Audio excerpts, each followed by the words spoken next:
Hello dear students. मैं राहुल कुमावत आपका हार्दिक स्वागत करता हूं इवोल्व विज्ञान के इस ऑनलाइन प्लेटफॉर्म पे। हम पढ़ रहे हैं मॉलिक्यूलर बायोलॉजी और आज स्टार्ट करते हैं हम लेक्चर फोर्थ। पहली क्लास के अंदर हमने पढ़ा यहाँ पे इसके अंदर डीएनए के बारे में बेसिक चीज़ें हम देख चुके हैं। आज हम देखने वाले हैं डीएनए पैकेजिंग के बारे में। तो स्टार्ट करते हैं आज की क्लास में। इसमें पहला जो हमारा इसमें टॉपिक है, उससे पहले अपन मॉलिक्यूलर बायोलॉजी में स्टार्ट करेंगे, उससे पहले अपन देखने वाले हैं सेंट्रल डोग्मा लो। सेंट्रल डोग्मा लो है जो जनरली दिया गया था फ्रांसिस क्रिक के द्वारा। तो साइंटिस्ट कौन से इसे सबसे पहले ये दिया था? फ्रांसिस क्रिक साइंटिस्ट है, उन्होंने इसके बारे में बताया था। तो पहला पॉइंट है गिवन बाय फ्रांसिस क्रिक, या अपन कह सकते हैं क्रिक साइंटिस्ट ने इसके बारे में सबसे पहले बताया था। इनका मानना था कि जो आनुवांशिक सूचना है, वो आनुवांशिक सूचनाएं डीएनए से सबसे पहले आरएनए में जाती है और आरएनए से आनुवांशिक सूचनाओं का स्थानांतरण होता है प्रोटीन में। ठीक है, तो देखते हैं अपन इसके अकॉर्डिंग। सबसे पहले डीएनए, डीएनए से आनुवांशिक सूचनाएं ट्रांसफर हो रही है आरएनए में, और आरएनए से आनुवांशिक सूचनाएं स्थानांतरित होती है प्रोटीन में। ठीक है, अब ये जो प्रोसेस है इसकी कि डीएनए से आरएनए जो बन रहा है, उसमें अपन देखते हैं कि डीएनए से आरएनए जो बनता है उसके लिए अपन नाम देते हैं यहाँ पे प्रोसेस को अनुलेखन। प्रोसेस का नाम होता है अनुलेखन। और आरएनए से प्रोटीन का बनना कहलाता है अनुवादन।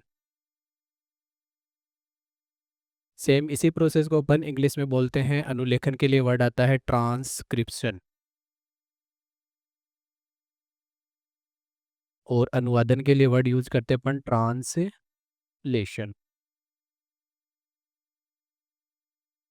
सेम एक चीज हो रहा है यहाँ पे कि डीएनए से डीएनए का फॉर्मेशन होता है, उसके लिए भी एक वर्ड इन्होंने यूज करा था। इसके लिए अपन बोलते हैं इसमें रेप्लिकेशन। डीएनए से डीएनए का फॉर्मेशन करना कहलाता है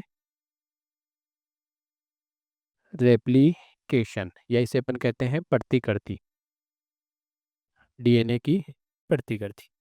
ये चीज हो गई हमारी बेसिस जो सेंट्रल डोग्मा लॉ के अकॉर्डिंग फ्रांसिस क्रिक ने बताई थी। इसके अलावा एक पॉइंट है इसके अंदर हमारा कि आरएनए से वापस से डीएनए का फॉर्मेशन होता है, उस प्रोसेस को अपन बोलते हैं reverse transcription.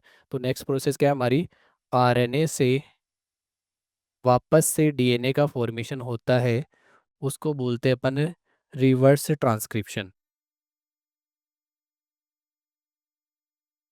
Reverse transcription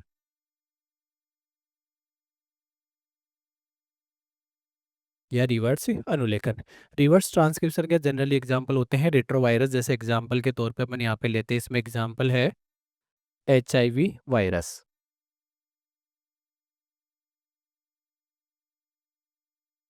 RNA से डीएनए का फॉर्मेशन होता है एचआईवी वायरस में।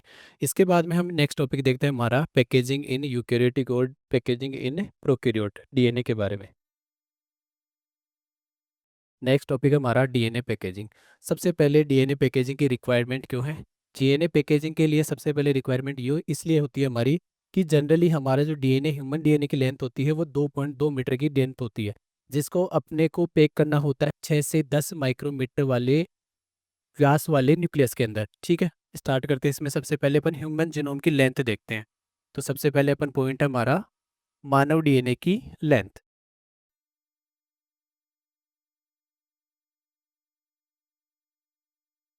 मानव डीएनए की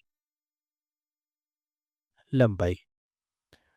और ये जो लेंथ है उसको अपन डिटरमाइन कैसे करते हैं? सबसे पहला तो है इसके अंदर लेंथ निकालने के लिए हमें इसकी लेंथ बेस पेयर्स में पता होनी चाहिए। तो बेस पेयर्स में इसकी लेंथ होती है यहाँ पे टोटल। पहली बात है इसमें फॉर्मूला इसका टोटल नाइट्रोजन सार, और मल्टीप्लाई करेंगे इसको दो कर्मिक सार युग्मों की मध्य दूरी, या कह सकते हैं अपन दो नाइट्रोजन बेसेस होते हैं उनके बिटवीन डिस्टेंस। तो टोटल जो नाइट्रोजन बेसेस होते हैं एक्चुअल में इसमें पाए जाते हैं 6.6 इंटू 10⁹। और दूसरा इसके अंदर दो कर्मिक सार युग्मों के बीच की दूरी होती है 0.34 नैनोमीटर, यहाँ पे ये है सार युग्म है, बेस पेयर्स के अंदर वैल्यू दी गई, ये हमारी नैनोमीटर के अंदर वैल्यू है। तो नैनोमीटर को सबसे पहले हमें कन्वर्ट करना पड़ेगा मीटर के अंदर, क्योंकि लास्ट हमारा आंसर निकालना है इसमें मीटर के अंदर। तो नेक्स्ट पॉइंट होगा हमारा 6.6 इंटू 10⁹ मल्टीप्लाई बाई 0.34 इंटू 10⁻⁹ ये हो गया मीटर में। जब अपन किसी नैनोमीटर वाली वैल्यू को मीटर में कन्वर्ट करते हैं तो उसको मल्टीप्लाई करते हैं 10⁻⁹ से। जैसे एग्जांपल के तौर पे मिलीमीटर होता है, तो मिलीमीटर को जब मीटर में कन्वर्ट किया जाता है तो 10⁻³ से मल्टीप्लाई करते हैं। माइक्रोमीटर को जब मीटर में कन्वर्ट करते हैं देन 10⁻⁶ से मल्टीप्लाई किया जाता है। सेम ऐसे ही हम इसमें जब नैनोमीटर को कन्वर्ट करते हैं देन 10⁻⁹ सेम एक और हमारी एक यूनिट आती है जिसको हम बोलते हैं पिकोमीटर। तो पिकोमीटर को जब मीटर में कन्वर्ट किया जाता है देन 10⁻⁹ से मल्टीप्लाई करते हैं। यहाँ पे 10⁻⁹ से 10 की पावर प्लस का 9 कट हो जाएगा, देन हमारे पास वैल्यू बचेगी 6.6 इंटू 10 की ये 0.34, और इसको कैलकुलेट करने पर हमारे पास वैल्यू आती है 2.2 मीटर। ये होती है ह्यूमन डीएनए की लेंथ, जिसको हमें पैक करना होता है एक न्यूक्लियस है। ह्यूमन जीनोम का जो न्यूक्लियस होता है उस न्यूक्लियस का व्यास, न्यूक्लियस का डायमीटर या व्यास होता है यहाँ पे 6 से 10 माइक्रोमीटर, जो बहुत ही छोटा साइज होता है। इसके अंदर हमें इसको पैक करना होता है। तो स्टार्ट करते हैं इस पॉइंट के लिए अपन। ठीक है, पैकेजिंग के लिए अब हमें यहाँ पे पैकेजिंग के लिए रिक्वायरमेंट क्या होती है। रिक्वायरमेंट के लिए बेसिकली अपन स्टार्ट करते हैं कि जो यूकेरियोटिक में जो डीएनए पाया जाता है या प्रोकैरियोटिक में जो डीएनए पाया जाता है उसके ऊपर चार्ज होता है नेगेटिव चार्ज। तो नेगेटिव चार्ज को अपन एक जगह पे कंडेंस करके नहीं रख सकते, क्योंकि वो एक दूसरे को रिपल्सन करेगा या प्रतिकर्षित करेगा। तो 2.2 मीटर लंबे डीएनए को जब हम संकुचित करते हैं, कंडेंस करते हैं, तो वापस से अपने होम में आ जाता है। तो उसे बैलेंस करने के लिए हमें पॉजिटिव चार्ज की ज़रूरत होती है। ठीक है, तो अपन वो चीज़ यहाँ पे स्टार्टिंग में देखते हैं। तो बैलेंस करने के लिए हमें पॉजिटिवली चार्ज के लिए यहाँ पे प्रोटीन लेके आते हैं जिसका नाम होता है हिस्टोन प्रोटीन। तो सबसे पहला तो इसके अंदर पॉइंट है कि यहाँ पे अपन इसको बैलेंस करने के लिए जो पैकेजिंग होती है, और पैकेजिंग के बारे में बताया किसने था, वो साइंटिस्ट देखते हैं अपन इसमें। इन यूकेरियोटिक और यूकेरियोटिक केस के अंदर दिया गया था न्यूक्लियोसोम मॉडल, न्यूक्लियोसोम मॉडल, और न्यूक्लियोसोम मॉडल दिया था कॉनबर्ग व थॉमस ने। साइंटिस्ट का नाम है कॉनबर्ग व थॉमस। इन्होंने सबसे पहले डीएनए पैकेजिंग के लिए न्यूक्लियोसोम मॉडल दिया था और न्यूक्लियोसोम के स्ट्रक्चर के बारे में बताया था। ठीक है, अगला पॉइंट है इसके अंदर कि डीएनए पे नेगेटिव चार्ज है तो उसको बैलेंस करने के लिए हिस्टोन प्रोटीन आती है। तो पैकेजिंग के लिए क्या होता है जनरली इसमें कि एक आता है इसमें न्यूक्लियोसोम, न्यूक्लियोसोम न्यूक्लियोसोम मिलकर के बनता है यहाँ पे पॉजिटिव चार्ज वाली, या तो अपन कह सकते हैं इसमें डीएनए हेलिक्स। न्यूक्लियोसोम में क्या होता है, डीएनए हेलिक्स या डीएनए कुंडलन, प्लस उसके अलावा हमें रिक्वायरमेंट होती है इसके अंदर हिस्टोन प्रोटीन की, हिस्टोन प्रोटीन। ठीक है, अब ये जो डीएनए है यहाँ पे डीएनए हेलिक्स है, जनरली एक न्यूक्लियोसोम में डीएनए हेलिक्स आता है 200 बेस पेयर। और उसके अलावा जो हिस्टोन प्रोटीन है इसके बारे में अपन डिटेल से पॉइंट देखते हैं। हिस्टोन प्रोटीन क्या होती है, कितने टाइप्स की होती है। तो हिस्टोन प्रोटीन के बारे में यहाँ पे अपन पॉइंट्स लिखते हैं। पहली बात, हिस्टोन प्रोटीन होती है बेसिक नेचर की, बेसिक नेचर या अपन कह सकते हैं सारी। पहला पॉइंट क्लियर हमारा, सारी नेचर की होती है। प्लस इसको अपन कहते हैं ये होती है पॉजिटिवली चार्ज यानी कि धनावेशित, धनावेशित प्रोटीन है ये। और धनावेशित प्रोटीन किस कारण होती है, धनावेशित प्रोटीन होने का कारण है इसका मेन, इसमें पॉजिटिवली चार्ज्ड अमीनो एसिड पाए जाते हैं जिसका नाम होता है lysine and arginine. Lysine and arginine के कारण ये धनावेशित होती है। सेकेंड चीज इसमें देखते हैं कि कितने प्रकार की होती है। ये होती है यहाँ पे 5 टाइप्स, 5 टाइप्स की प्रोटीन पाई जाती है। और इन 5 टाइप्स का नेम होता है यहाँ पे H1, H2A, H2B, H3 और H4। ये 5 हिस्टोन प्रोटीन्स यहाँ पे बाइंड करती है इसके साथ में। और हिस्टोन प्रोटीन में जनरली जो न्यूक्लियोसोम होता है उस न्यूक्लियोसोम में सिर्फ ये 4 प्रोटीन पार्टिसिपेट करती है। H1 यहाँ पे लिंकर प्रोटीन की तरह कार्य करती है। अपन देखते हैं इसके स्ट्रक्चर। तो सबसे पहले बनाते हैं इसके अंदर अपन एक न्यूक्लियोसोम का स्ट्रक्चर। न्यूक्लियोसोम में जनरली क्या क्या चीज़ें पाई जा रही है, 5 हिस्टोन प्रोटीन आती है। तो इसका अपन जैसे अपन देखते हैं स्ट्रक्चर में, 8 न्यूक्लियोसोम में 8 हिस्टोन प्रोटीन होती है। एक बार अपने सीरीज देखते हैं किस प्रकार से उसमें बनेगा। सबसे पहले अपन लेंगे इसमें यहाँ पे एक हमारा डीएनए है। उस डीएनए से आगे होगा हिस्टोन प्रोटीन जुड़ेगा, और हिस्टोन प्रोटीन जुड़ करके क्या बनाएगा इसके साथ में, हिस्टोन ओक्टामर जुड़ेगा। एक्चुअल में आगे हम देख लेंगे ओक्टामर क्या होता है। हिस्टोन ओक्टामर बाइंड करके बनाएगा इसके साथ में एक न्यूक्लियोसोम।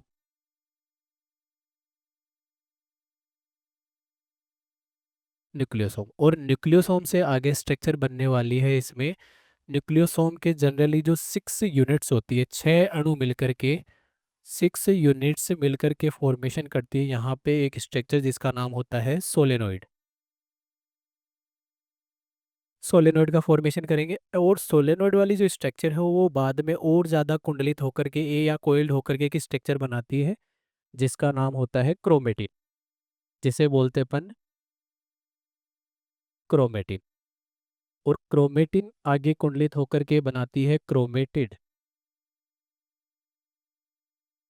और क्रोमेटिड से या दो क्रोमेटिड से मिलकर के, 2 यूनिट से मिलकर के बनता है एक क्रोमोसोम। इस प्रकार से कंप्लीट डीएनए की पैकेजिंग यहाँ पे होती है। तो सबसे पहले अपन हिस्टोन ऑक्टामर बनाते हैं, उसके चारों ओर डीएनए का 1.75 रेप्ड जो होता है वो अपन इसके अंदर पैक करते हैं। ठीक है, तो सबसे पहले अपन बनाते हैं यहाँ पे न्यूक्लियोसोम का स्ट्रक्चर।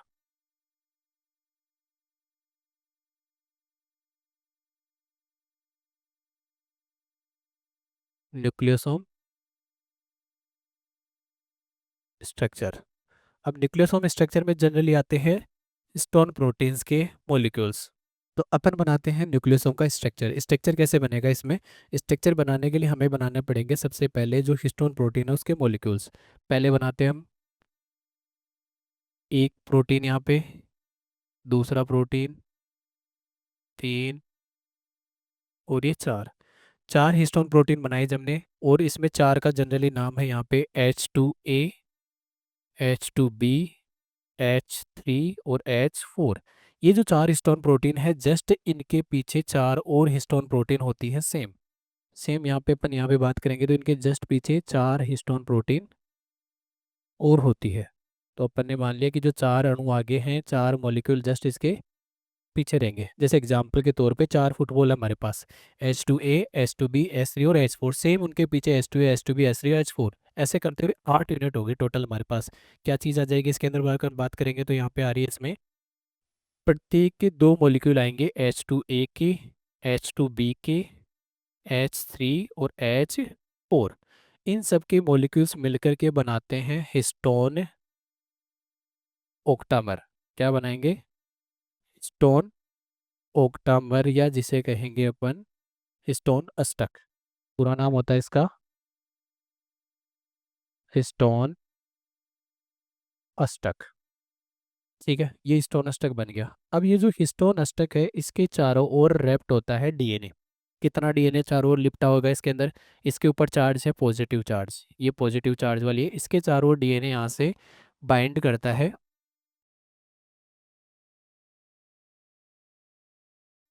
ठीक है, इस प्रकार से इसके चारों ओर डीएनए रैप्ड होता है।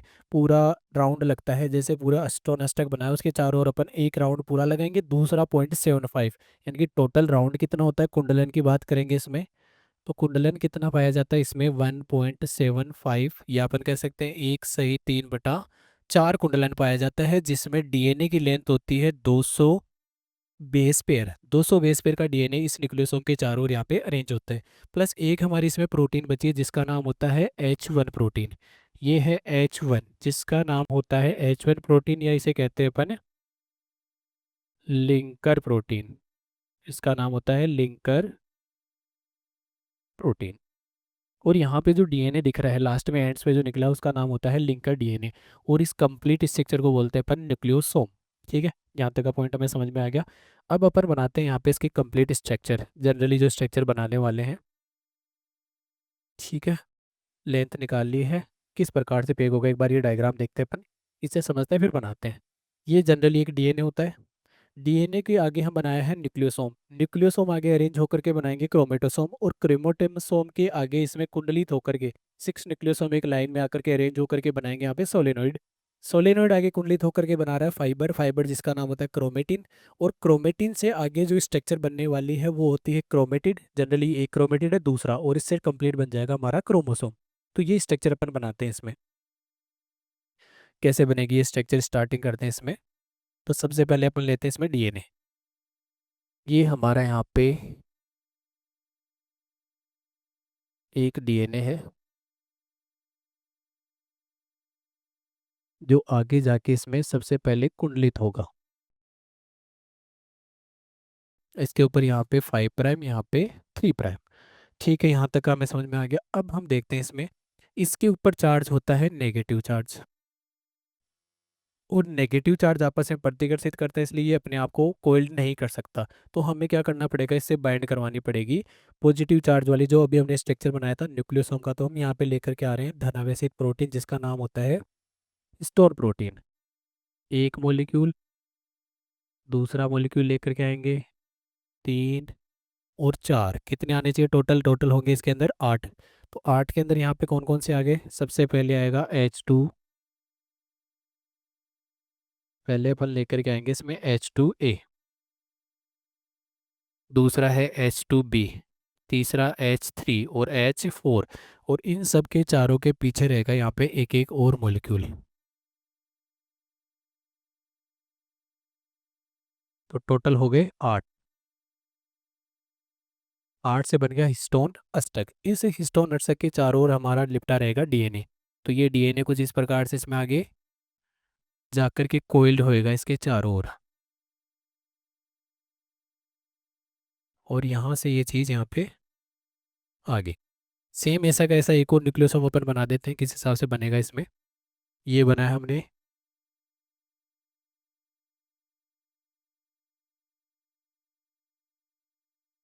4 प्रोटीन बना दी, और चारों के जो इसने हमने डीएनए रैप्ड कराया, इसको ले जा करके सेम चीज़,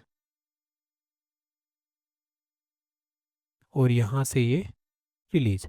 यहाँ पे बाइंड रहती है हमारी लिंकर प्रोटीन जिसका नाम था H1। H1 प्रोटीन, या इसे कहते हैं अपन लिंकर प्रोटीन। इस कंप्लीट स्ट्रक्चर को बोलते हैं अपन यहाँ पे न्यूक्लियोसोम, लिखेंगे भी नाम आगे। ये एक और न्यूक्लियोसोम बन गया। यहाँ पे फिर से हमारी लिंकर प्रोटीन आ गई H1। यहाँ पे H2A, H2B, H3H4। ऐसे करते हुए क्या करेंगे, टोटल जैसे अपन एक ही धागा ले रहे हैं, जैसे 2.2 मीटर का जो डीएनए होता है, उसको जैसे एक हिस्टोन अष्टक लिया है हमने। हिस्टोन अष्टक जनरली एक हो गया माला में जैसे मोती होता है, जिसको अपन न्यूक्लियोसोम बोलने वाले हैं आगे। ये जो मोती होता है उसके चारों ओर एक राउंड पूरा, दूसरा 0.75, ऐसे एक मोती लेकर के हमने एक लगा दिया, दूसरा मोती लेंगे फिर वापस से सेम चीज़ 1.75 राउंड। ऐसे करते हुए कंप्लीट 2.2 मीटर का जो डीएनए है ना, उसको चारों ओर अपन ऐसे करते करते हम एक बना लेंगे माला की तरह स्ट्रक्चर। ठीक है। तो जो माला में जो मोती समान संरचना है उसको बोलते हैं स्ट्रिंग ऑन बीड्स, इंग्लिश में बोला जाता है। तो स्ट्रिंग ऑन के बीड्स, जो बीड्स है, बीड्स का एक्चुअल में यहाँ पे हमारा जो मोती है वो क्या होता है, न्यूक्लियोसोम। उस न्यूक्लियोसोम वाली कंप्लीट हमारे पास एक स्ट्रक्चर बन चुकी है। आगे हम उसको कैसे बनाएंगे, यहाँ पे जो माला है ना हमारी स्टार्टिंग में, उस माला को एक किनारे से हमें पकड़ना है एंड से, और हमें यहाँ पे इसमें से 6 पॉइंट, जो हमारा एक न्यूक्लियोसोम, 2 3 4 5 6, ऐसे करते हुए जैसे 6 मोती हो गए, एक मोती, 2 3 4 5 6, ऐसे करते हुए एक रिंग बना लेंगे। और ऐसे कंटिन्यू चलते हैं 6 6 की फॉर्म में, 6 6 एक राउंड में आएंगे, 6 उसके बाद एक एज ए स्प्रिंग की फॉर्म में बना एक कंप्लीट स्ट्रक्चर बना लेंगे उसका। ठीक है, तो आगे बनाते हैं इसके अंदर एक एक जो न्यूक्लियोसोम है हमारा, उसकी स्ट्रक्चर बनाते हैं यहाँ पे। ये हमारा हो गया यहाँ पे एक, एक, ये दूसरा मॉलिक्यूल, ये तीसरा हो गया, 4 5, और ये 6। एक्चुअल में ये हमारे है यहाँ पे न्यूक्लियोसोम, जिसके 4 मॉलिक्यूल किसके होते हैं, हिस्टोन प्रोटीन के। ऐसे करते हैं हमने चारों से एक एक करते हमने 6 मॉलिक्यूल यहाँ पे बाइंड करवा लिए, और चारों में इसमें लिपटा हुआ है यहाँ पे डीएनए। ये हमारा डीएनए इसमें चारों ओर अरेंज है। और हम इसको क्या करेंगे, एक के बाद एक के बाद स्प्रिंग जैसी फॉर्म, यानी कि अपन क्या बात करें, इसमें क्या बन गया हमारा ये जो स्ट्रक्चर है एक्चुअल में, ये बन गई हमारे पास में कुछ ऐसे वाली। ठीक है। ये जो रिंग बन गई है यहाँ पे स्टार्टिंग में हमारे पास में, ये जो स्ट्रक्चर बनी है, ये बाद में आगे जाके और कुंडलित होती है, इसमें ज़्यादा कुंडलित होती है, जो एक्चुअल में क्या करेगी, कुछ आगे इसमें जा कर के ये इस प्रकार से अरेंज होगी।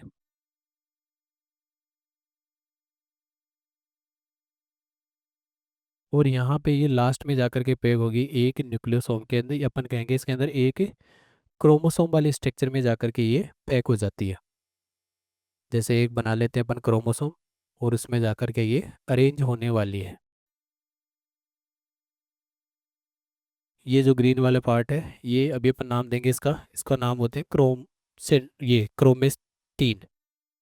ये स्ट्रक्चर आगे इसके साथ में कुछ इस प्रकार से इसमें कुंडलित होती है। ठीक है। अब अपन इसका और ज़्यादा स्ट्रक्चर देखते हैं, नाम देखते हैं एक एक करते हुए। सबसे पहला ये जो हमारा स्ट्रक्चर है, ये होता है यहाँ पे एक डीएनए। यहाँ पे लिया है हमने एक डीएनए। इस डीएनए का साइज भी अपन देखेंगे, उसके बाद में डीएनए से आगे कुंडलित करके हमने बनाया है न्यूक्लियोसोम। अगला स्ट्रक्चर है न्यूक्लियोसोम। न्यूक्लियोसोम के बाद में हमने नेक्स्ट जो स्ट्रक्चर बनाई है वो होता है एक सोलेनोइड। एक सोलेनोइड स्ट्रक्चर। सोलेनोइड के बाद में ये जो स्ट्रक्चर दिख रही है, इसका नाम होता है क्रोमेटिन।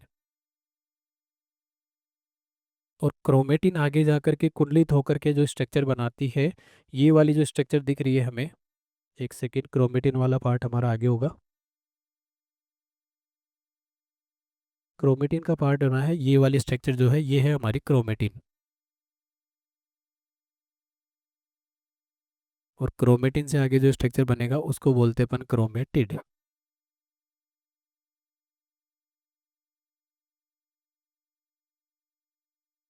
और ये वाली दूसरे स्ट्रक्चर जो यहाँ से लेकर के यहाँ तक बन रही है ना, ये क्रोमेटिड है। दूसरा यहाँ से लेकर यहाँ तक भी। और इन दोनों को मिल करके बनाता है एक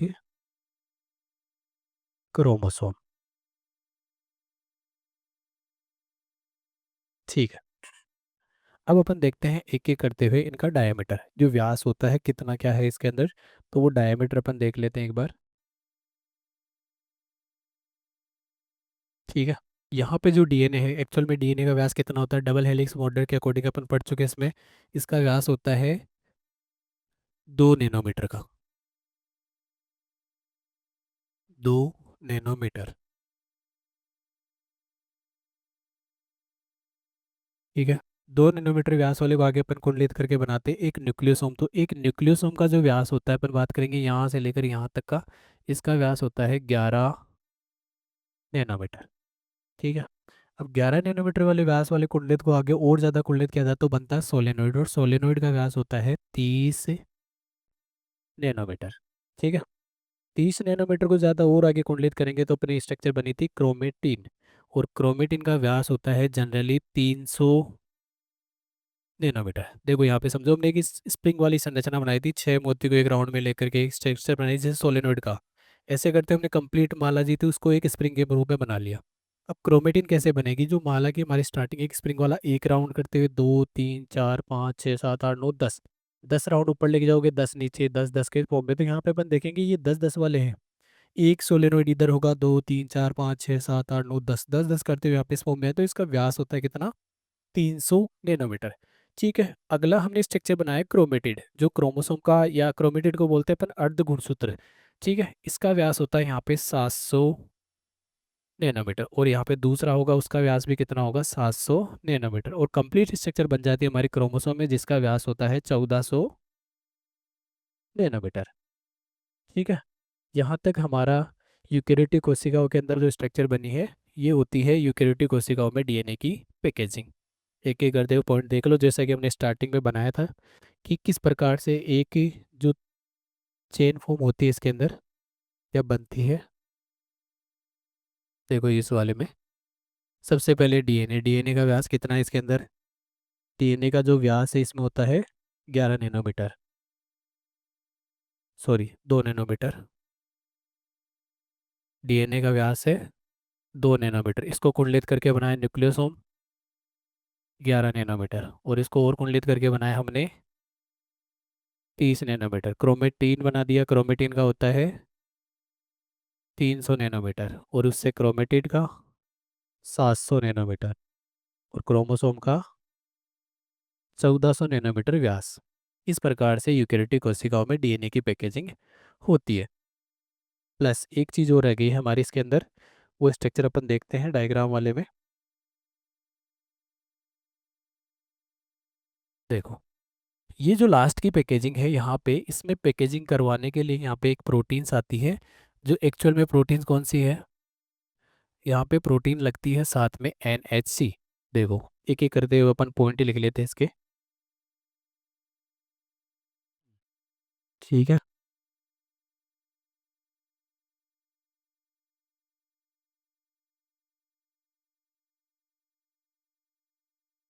DNA प्लस स्टोन ओक्टामर से बनता है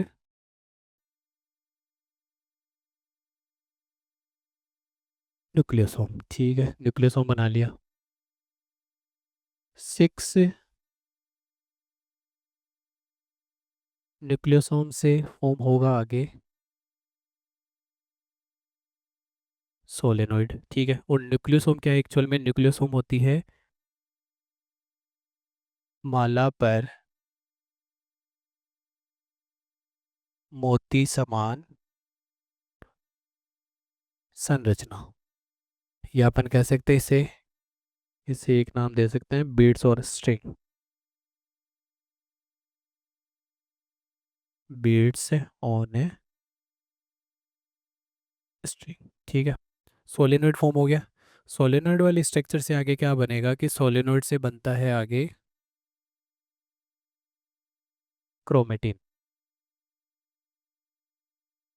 अब ये जो क्रोमेटिन वाला पार्ट है, इस क्रोमेटिन में जनरली उच्च स्तर की पैकेजिंग के लिए क्रोमेटिन ज़्यादा कुंडलित होने के लिए इसमें और लगती है, या क्या क्या चीज़ें प्रेजेंट होती है एक क्रोमेटिन में, ये चीज़ पूछी जा सकती है। क्रोमेटिन में पार्ट्स होते हैं 3।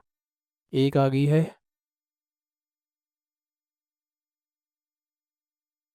हिस्टोन प्रोटीन, दूसरा आता है इसके अंदर यहाँ पे DNA, और लास्ट में एक और चीज़ आती है NHC protein, non histone chromosomal protein. कौन सी प्रोटीन आएगी इसके लिए, नॉन हिस्टोन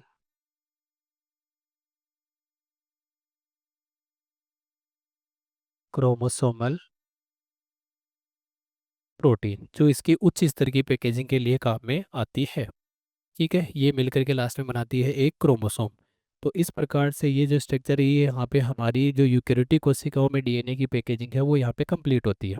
ठीक है, समझ में आ गया होगा। डायग्राम को आराम से इजीली देख लो एक बार। इसमें जो चीज़ें हैं, DNA, न्यूक्लियोसोम, न्यूक्लियोसोम से आगे बन रहा है यहाँ पे हमारा सोलेनोइड, सोलेनोइड से क्रोमेटिन, क्रोमेटिन से क्रोमेटिड, और लास्ट में एक क्रोमोसोम की हमारी स्ट्रक्चर कंप्लीट इसमें बनती है। ठीक, नेक्स्ट अपन पॉइंट देखते हैं,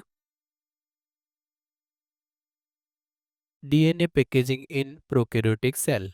जनरली ये जो हमने स्ट्रक्चर पैक कर दी है, यूकैरियोटिक में एक ही गुणसूत्र, और गुणसूत्र आगे पैक होता है जाके न्यूक्लियस के अंदर। हमारी कुछ ज़रूरत होती है प्रोकैरियोटिक कोशिकाओं में भी क्या पैकेजिंग होती है, तो प्रोकैरियोटिक कोशिकाओं में जनरली सुविकसित केंद्रक नहीं पाया जाता है। तो केंद्रक नहीं होने के कारण उसमें क्या स्ट्रक्चर होगी कि वो जो जनरली पैकेजिंग है वो होती है साइटोप्लाज्म में। ठीक है, साइटोप्लाज्म में, या अपन कह सकते हैं न्यूक्लियोइड। ठीक है, तो अपन देखते हैं इसके अंदर।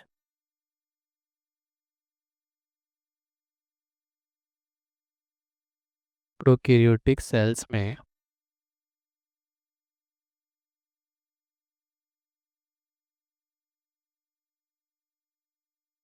सर्कुलर DNA पाया जाता है, जो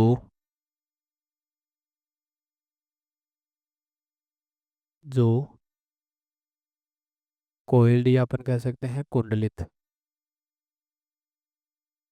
कुंडलित होकर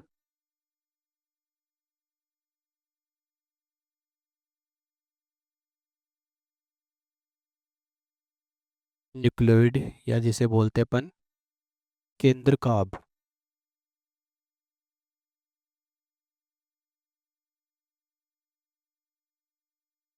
में उपस्थित होता है।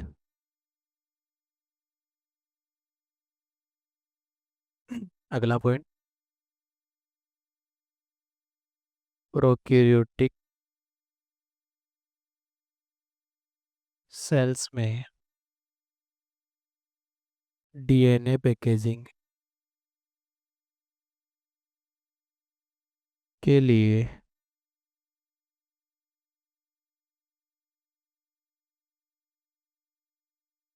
हिस्टोन प्रोटीन की बजाय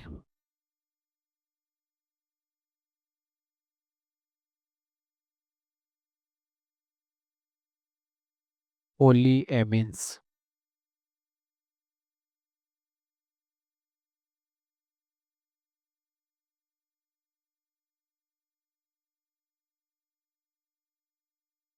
पोलीएमिन्स यूज में आती है।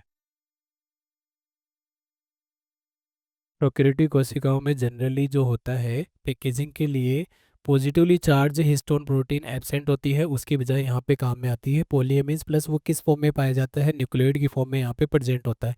देख लेते हैं अपन, इसके स्ट्रक्चर डायग्राम बना लेते हैं इसका भी एक बार। जनरली प्रोकैरियोटिक में किस प्रकार का डीएनए पाया जाता है? Round circular DNA.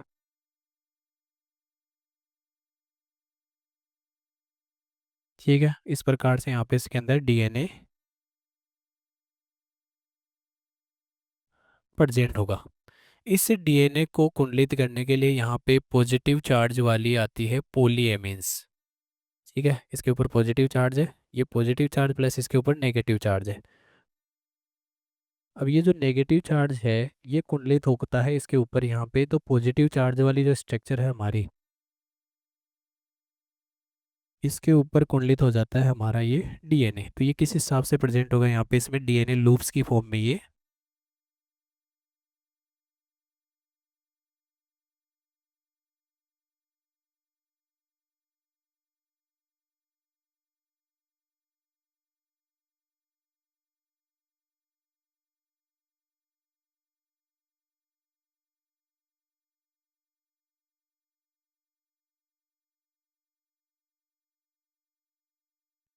इन्हें बोला जाता है। आगे जो स्ट्रक्चर बनी है हमारी, ये तो है हमारी स्ट्रक्चर में येलो कलर है पोलीएमिन्स।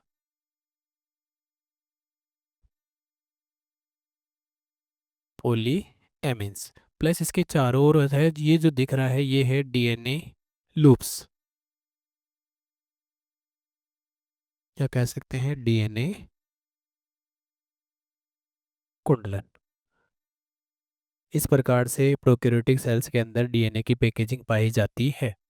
ठीक है, तो आज के लिए हमारा इतना ही पॉइंट रहेगा जो बेसिक से अपन स्टार्टिंग से देख चुके हैं इसमें। ठीक है, एक बार अपन रिवाइज कर लेते हो वापस सारी चीज़ों को जो आज हमने देखी है। स्टार्ट करते हैं इसमें सबसे पहले हमारा सेंट्रल डोग्मा लो। सेंट्रल डोग्मा लो के अकॉर्डिंग डीएनए से डीएनए का बनना, डीएनए रेप्लिकेशन, उसके बाद डीएनए से आरएनए का बनना, अनुलेखन। और तीसरा पॉइंट है हमारा इसके अंदर यहाँ पे आरएनए से इसमें आरएनए से प्रोटीन का बनना, ट्रांसलेशन। कुछ प्रोसेस होती है जिसमें आरएनए से वापस से डीएनए बनता है जिसे बोलते हैं रिवर्स ट्रांसक्रिप्शन। नेक्स्ट पॉइंट देखते हैं इसका।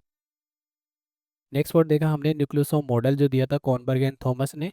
और न्यूक्लियोसोम मॉडल किससे बनता है? न्यूक्लियोसोम बनता है हेलिक्स से, डीएनए हेलिक्स जो 200 सारिकों का पाया जाता है, plus histone proteins. Histone protein की कुछ खास बातें हमने इधर लिखी है, एक एक करते हुए पॉइंट अपन देख चुके हैं सारा। नेक्स्ट इसका अपन पॉइंट देखते हैं। हम्म, 2 नैनोमीटर का जो पैकेजिंग एक्चुअल में हम देखते हैं इसके अंदर, तो 2 नैनोमीटर वाला जो डीएनए है उससे आगे कुंडलित होकर ये 11 नैनोमीटर, 30 से 300, 700 और 1400 नैनोमीटर यानी कि क्रोमोसोम में पैक होता है। ये हमने बनाए न्यूक्लियोसोम के स्ट्रक्चर है।